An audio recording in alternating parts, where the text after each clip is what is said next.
নমস্কার। ভগবান শ্রী শ্রী রামকৃষ্ণ পরমহংসদেব, পরম আরাধ্যা শ্রী শ্রীমা শারদামণি এবং বীর সন্ন্যাসী স্বামী বিবেকানন্দের রাতুল চরণে আমার ভক্তিপূর্ণ ভূমিষ্ঠ প্রণাম জানিয়ে শুরু করছি ভক্তের দরবার ইউটিউব চ্যানেলের প্রতিদিন কথামৃত।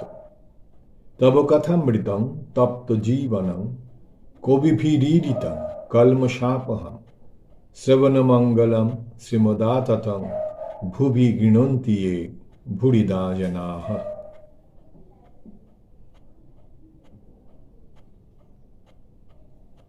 শ্রী শ্রী রামকৃষ্ণ কথামৃত আমরা পড়ব আজকে 833 পাতা।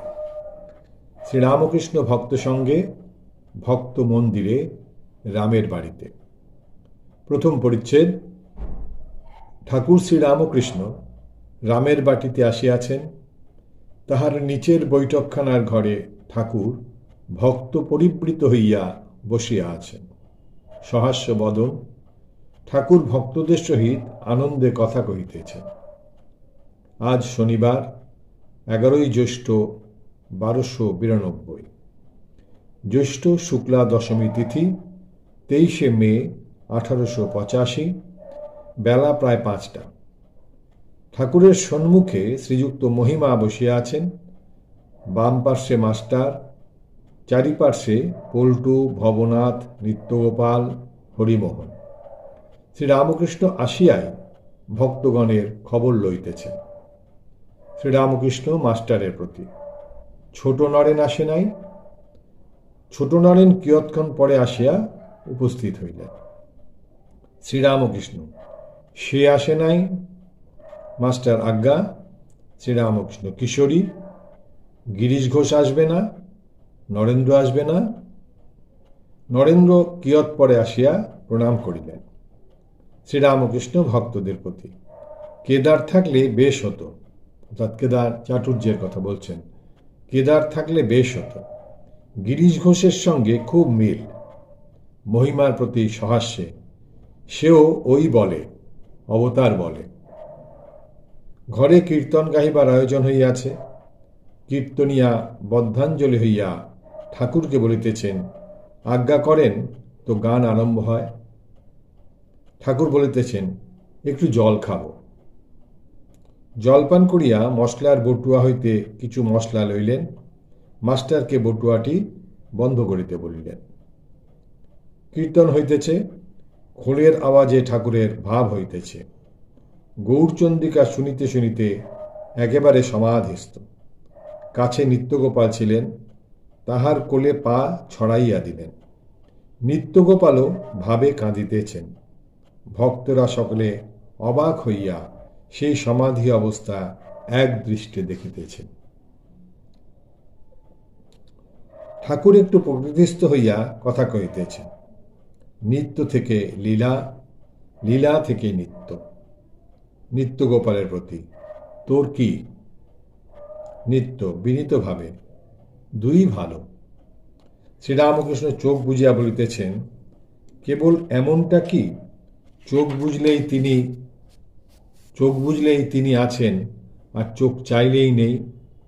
যারই নিত্য তারই লীলা, যারই লীলা তারই নিত্য। শ্রীরামকৃষ্ণ মহিমার প্রতি, তোমায় বাপু একবার বলি। মহিমাচরণ, আজ্ঞা। দুই ঈশ্বরের ইচ্ছা। শ্রীরামকৃষ্ণ, কেউ 7 তলার উপরে উঠে আর নামতে পারে না, আবার কেউ উঠে নিচে আনাগোনা করতে পারে। উদ্ভব গোপীদের বলেছিলেন, তোমরা যাকে তোমাদের কৃষ্ণ বলছ তিনি সর্বভূতে আছেন, তিনিই জীবজগৎ হয়ে রয়েছেন। তাই বলি, চোখ বুঝলেই ধ্যান, চোখ খুললে আর কিছু নাই। মহিমা, একটা জিজ্ঞাসা আছে। ভক্ত এর এককালে তো নির্বাণ চাই। পূর্ব কথা তো তার ক্রন্দন। Is Nirbana the end of life? Sri Ramakrishna, নির্বাণ যে চাই এমন কিছু না। এই রকম আছে যে নিত্য কৃষ্ণ তার নিত্য ভক্ত, চিন্ময় শ্যাম চিন্ময় ধাম। যেমন চন্দ্র যেখানে তারাগণও সেখানে, নিত্য কৃষ্ণ নিত্য ভক্ত। তুমিই তো বলো গো, অন্তর বহির যদি হরিস্তপসা তত কিম। আর তোমায় তো বলেছি যে বিষ্ণু অংশে ভক্তির বীজ যায় না। আমি এক জ্ঞানীর পাল্লায় পড়েছিলাম, 11 মাস বেদান্ত শোনালে, কিন্তু ভক্তির বীজ আর যায় না। ফিরে ঘুরে সেই মা মা। যখন গান করতুম ন্যাংটা কাঁদত, বলতো আরে কে আরে, দেখো এত বড় জ্ঞানী কেঁদে ফেলত। ছোট নরেন ইত্যাদির প্রতি এইটে জেনে রেখো, আলেখলতার জল পেটে গেলে গাছ হয়। ভক্তির বীজ একবার পড়লে অব্যর্থ হয়, ক্রমে গাছ ফল ফুল দেখা দেবে। প্রেমের কথা যদি আসে, বলছেন যে ভক্তির বীজ যদি একবার ভেতরে ঢোকে তাহলে সেটা আর যাবে না। বলছেন মায়ের গান শুনে ন্যাংটা অবধি, তোতাপুরি অবধি কেঁদে দিত, বলতো কি আরে কে আরে বলতো। বলছেন দেখো এত বড় জ্ঞানী কেঁদে ফেলতো। এইটি জেনে রেখো, আলেখলতার জল পেটে গেলে গাছ হয়। আলেখলতা জল পেটে গেলে তার থেকে গাছ হবে। ঠাকুর বলছেন কি হচ্ছে, ভক্তির বীজ একবার পড়লে, যার ভেতরে ভক্তির বীজ একবার রোপণ হয়ে যাবে, যার মধ্যে একবার ঈশ্বরে ভক্তি আসবে, তার ক্রমে ক্রমেই তার থেকে গাছ হবে, ফল ফুল ইত্যাদি ইত্যাদি হবে। ভক্তির বীজটা হওয়া দরকার, ঠিক ঠিক ভক্তি হওয়া দরকার। মুসলং কুলনাশনম। মুসল যত ঘষেছিল ক্ষয় হয়ে হয়ে একটু সামান্য ছিল। সেই সামান্যতেই যদুবংশ ধ্বংস হয়েছিল। হাজার জ্ঞান বিচার করো, ভিতরে ভক্তির বীজ থাকলে আবার ফিরে ঘুরে হরি হরি হরি বল। ভক্তি যদি থাকে ভেতরে, তাহলে যতই জ্ঞান বিচার করা যাক, সৌহম করা যাক, সেই আমি সব ব্রহ্ম, সবই ব্রহ্মের রূপ, যতই করা যাক, সেই ভক্তির বীজ মাথা চাড়া দিয়ে উঠবেই। ভক্তেরা চুপ করিয়া শুনিতেছেন। ঠাকুর হাসিতে হাসিতে মহিমা আচরণকে বলিতেছেন, আপনার কি ভালো লাগে? মহিমা সহাস্যে, কিছুই না, আম ভালো লাগে। রামকৃষ্ণ সহাস্যে, কি একলা একলা? না আপনিও খাবে, সবাইকেও একটু একটু দেবে। মহিমা সহাস্যে, এত দেবার ইচ্ছা নাই, একলা হলেও হয়। ঠাকুর শ্রীরামকৃষ্ণের ঠিক ভাব, শ্রীরামকৃষ্ণ, কিন্তু আমার ভাব কি জানো, চোখ চাইলেই কি তিনি আর নাই? আমি নিত্য লীলা দুই লই। চোখ চাইলে, চোখ বন্ধ করলেই তিনি আছেন, চোখ বন্ধ করলেই আমি তাকে ধ্যানে পাচ্ছি, চোখ খুললে তিনি নেই। এই ভাবটা ঠাকুর বলছেন যে আমার ভাব কি জানো, চোখ চাইলেই কি তিনি আর নেই? আমি নিত্য লীলা দুই লই। এই যে লীলায়, এই যে লীলা যে চারদিকে যেটা চলছে, সেটা হচ্ছে লীলা। আমরা যা দেখছি, যা কিছু দেখছি, সেটা হচ্ছে লীলা, ঠাকুরের লীলা চলছে। আর নিত্য হচ্ছে তিনিই সত্য, সবই তিনি হয়ে আছেন। সে বলছেন আমি নিত্য লীলা দুই লেই। এই যে মানুষ সমাজ ঘুরে বেড়াচ্ছে, ভক্ত, এই সবই আমার কাছে, সবই আছে, আবার নিত্যও আছে। তিনিই একমাত্র নিত্য, আর সব অনিত্য। এই সব চারিদিকে যা দেখছি সব অনিত্য বস্তু, সেটা যারা ব্রহ্মবাদী তারা বলবে। ঠাকুর বলছে আমি দুটোই নেই। তাকে লাভ করলে জানতে পারা যায় তিনিই সরাট, তিনিই বিরাট, তিনিই সব, তিনিই অখণ্ড সচ্চিদানন্দ, তিনিই আবার জীব জগৎ হয়েছে। তাকে লাভ করলে সব জানা যায়।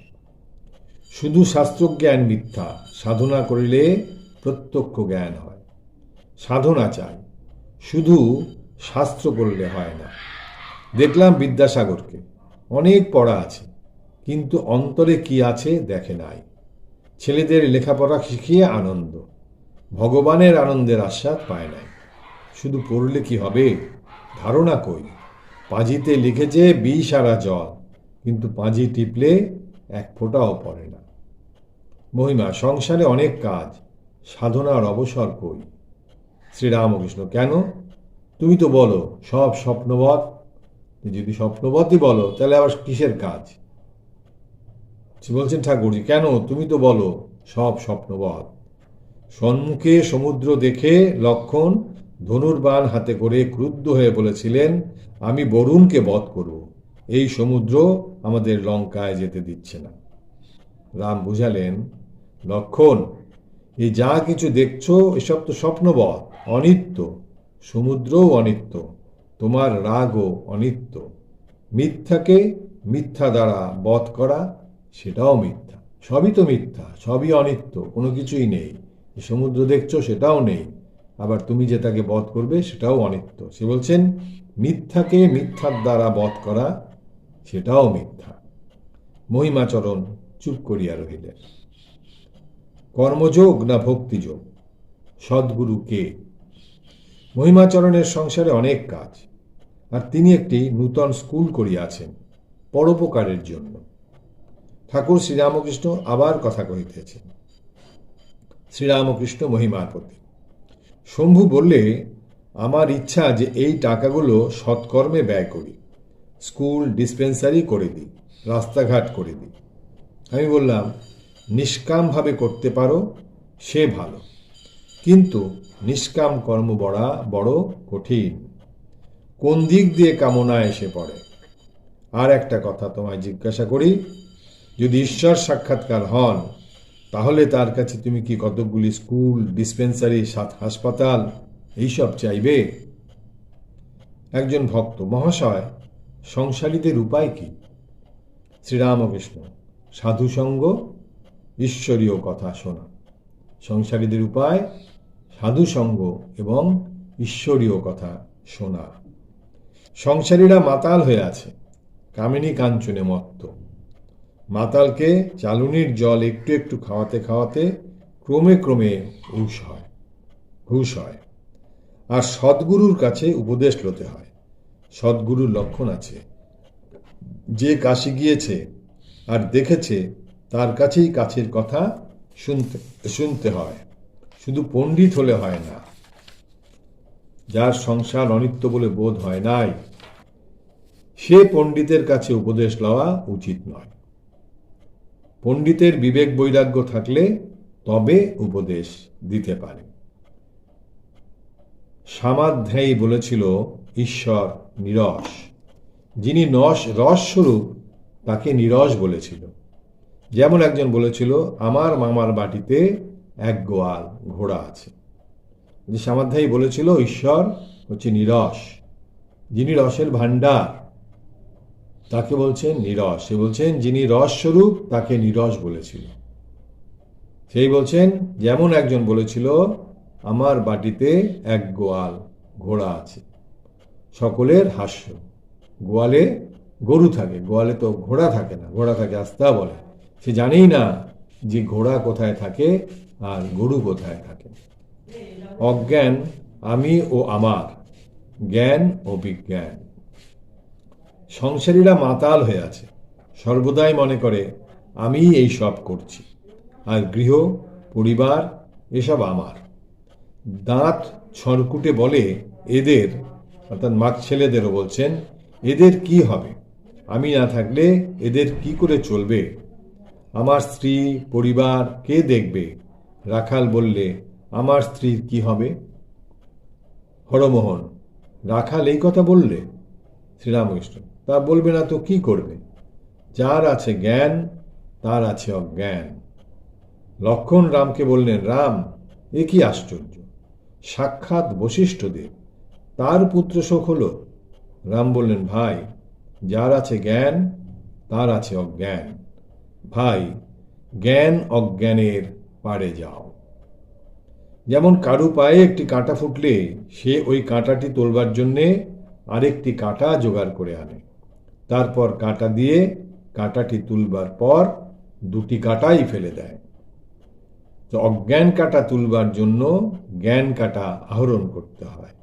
এই অজ্ঞান কাঁটাকে তুলতে ওই জ্ঞান রূপ কাঁটা তাকে আহরণ করতে হয়। তারপর জ্ঞান অজ্ঞান দুই কাঁটা ফেলে দিলে হয় বিজ্ঞান। ঈশ্বর আছেন এইটি বোধ করে তাকে বিশেষ রূপে জানতে হয়, তার সঙ্গে বিশেষ রূপে আলাপ করতে হয়, এরই নাম বিজ্ঞান। তাই ঠাকুর, শ্রীকৃষ্ণের কথা বলছেন, তাই ঠাকুর অর্জুনকে বলেছিলেন, তুমি ত্রিগুণাতীত হও, তিন গুণের বাইরে চলে যেতে হবে, তবেই তুমি বুঝতে পারবে। এই বিজ্ঞান লাভ করার জন্যে বিদ্যা মায়া আশ্রয় করতে হয়। ঈশ্বর সত্য, জগৎ অনিত্য, এই বিচার, অর্থাৎ বিবেক বৈরাগ্য। আবার তার নাম গুণকীর্তন, ধ্যান, সাধুসঙ্গ, প্রার্থনা, এসব বিদ্যা মায়ার ভিতর। বিদ্যা মায়া যেন ছাদে উঠবার শেষ কয় পৈঠা, আর এক ধাপ উঠলেই ছাদ। ছাদে ওঠা অর্থাৎ ঈশ্বর লাভ। সংসারী লোক ও কামিনী কাঞ্চন ত্যাগী ছোকরা। বিষয়ীরা মাতাল হয়ে আছে, কামিনী কাঞ্চনে হুঁশ নাই, কামিনী কাঞ্চনে মত্ত, হুঁশ নাই। তাই তো ছোকরাদের ভালোবাসি, তাদের ভিতর কামিনী কাঞ্চন এখনো ঢোকে নাই। আধার ভালো, ঈশ্বরের কাজে আসতে পারে। সংসারীদের ভিতর কাঁটা বাঁচতে বাঁচতে সব যায়, মাছ পাওয়া যায় না। সংসারীদের মধ্যে কামিনী কাঞ্চনে এত ডুবে আছে তারা যে তার মধ্যে থেকে সঠিক লোক খুঁজে পাওয়া খুব কঠিন। সেই জন্য বলছেন সংসারী লোকদের মধ্যে মাছের কাঁটা বাঁচার মতো অবস্থা, কাঁটা বাঁচতে বাঁচতে শেষে আর মাছ পাওয়া যাচ্ছে না। সেই জন্য যারা ছেলে ছোকরা, যাদের মধ্যে এখনো কামিনী কাঞ্চন ঢোকেনি, ঠাকুর তাদের খুঁজে বেড়াচ্ছেন। সংসারীদের ভিতর কাঁটা বাঁচতে বাঁচতে সব যায়, মাছ পাওয়া যায় না। যেমন শিলে খেকো আম, গঙ্গা জল দিয়ে লোতে হয়, ঠাকুর সেবায় প্রায় দেওয়া হয় না, ব্রহ্মজ্ঞান করে তবে কাটতে হয়। অর্থাৎ তিনি সব হয়েছেন এইরূপ মনকে বুঝিয়ে। শ্রীযুক্ত অশ্বিনী কুমার দত্ত ও শ্রীযুক্ত বিহারী ভাদুরীর পুত্রের সঙ্গে একটি থিওজফিস্ট আসিয়াছে।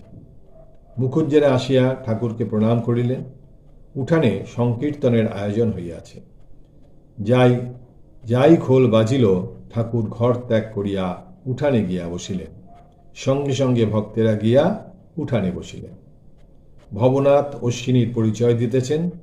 ঠাকুর মাস্টারকে অশ্বিনীকে দেখাইয়া দিলেন। দুইজনে কথা কহিতেছেন। নরেন্দ্র উঠানে আসিলেন।